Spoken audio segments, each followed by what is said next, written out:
So this fundraising event, organised by Share the World's Resources, a campaign organisation based in the heart of Islington.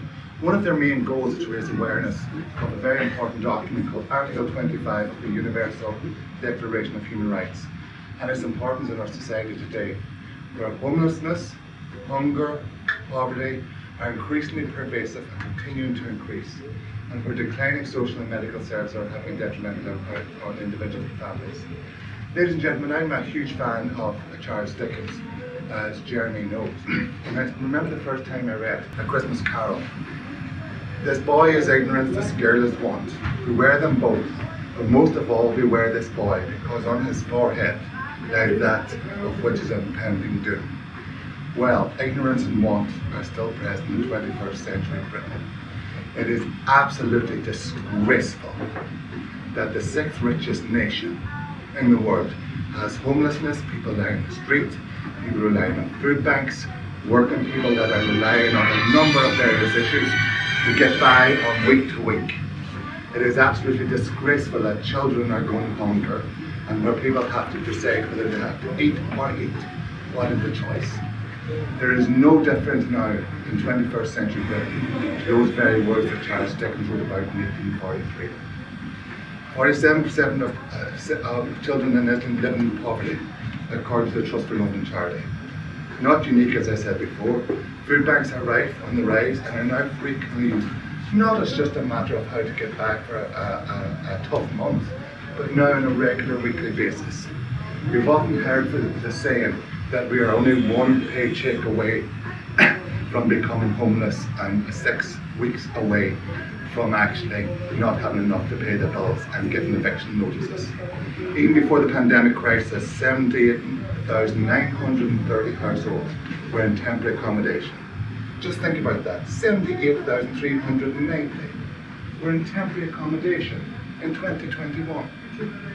And 120,000 children are expected within their families in temporary accommodations. The numbers are getting much higher. We need to do something, we need to do something now. Silence is no longer, rich tea and sympathy is no longer a way forward.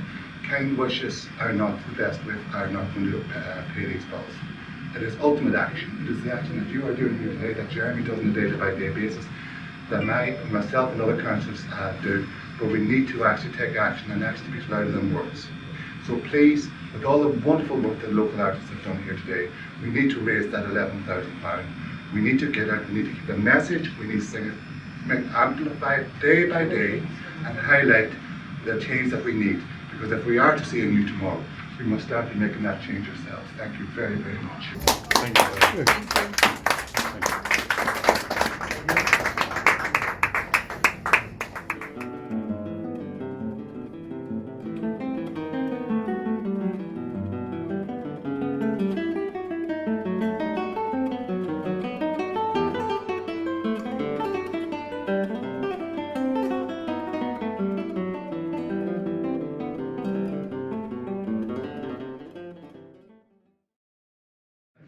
Because when he was elected mayor, his first thing was to say, "I thank the people of Islington and the people of Donegal."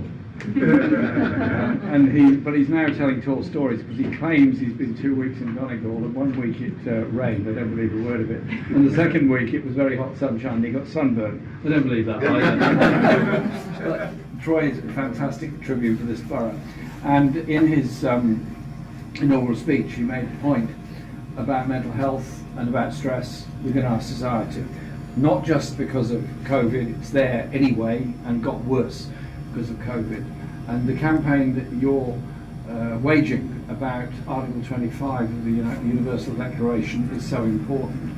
I often quote the Universal Declaration and the right of people to be able to live in decency.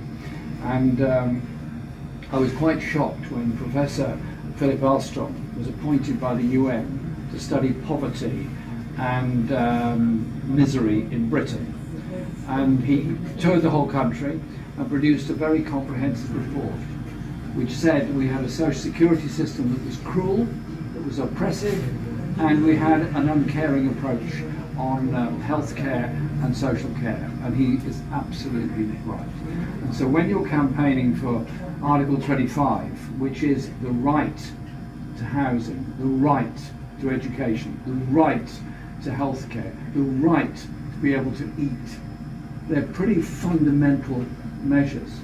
And so in this country, we have now developed a whole science of shortages. Troy and I are experts on the science of shortages in housing. We could talk forever about the way in which the point system allocates this, allocates that, doesn't allocate. I don't want to be an expert in the science of shortages of housing. I want to be an expert in providing housing for people. And our health service has been sliced apart by privatisation, by handing out contracts, by giving away whole swathes of the service, and we now have the insult of private medical companies taking our NHS to court because they didn't get a contract of some sort. That's just robbery of the public money that should go on healthcare. We have a care system that doesn't work because it is largely in private hands. It has to be a public provision of healthcare and of primary care itself. And so I want to live in a world where there is universal education, universal healthcare, and that everybody gets something to eat. There isn't a food shortage in the world. There's a maldistribution of food in the world. There isn't a food shortage in this country. There's in fact a great waste of food in this country at the same time as others are going hungry. But it's not just about us in this country, rich as this country is. It is a global phenomenon. The Universal Declaration, 1948, was an amazing document. Eleanor Roosevelt had quite a big part in the drafting of it because she had been through the Second World War, she'd been through the Depression in the 1930s in the USA, and she had an understanding of the economics that led people into poverty, but she also had a global understanding of different cultural values, and that's what the Universal Declaration tries to recognise. And so I would have thought the corona crisis has shown us that it's the poorest people in the poorest places that suffer the most, that have the shortest lives, that die first from wholly preventable conditions.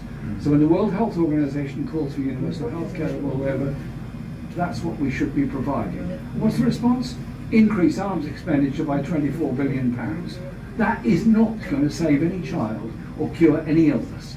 It's only going to make the world a more dangerous place. And so your work in putting the slogan of share the world's resources up everywhere is very important. I'm looking forward to seeing it on the back of every bus. So when I'm cycling around, I can read it.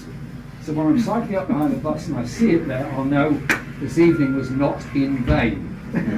So we need to raise money for that. But I just want to say thank you for what you do, for the work that you do. And next month or month after, the COP26 is going to be held in Glasgow.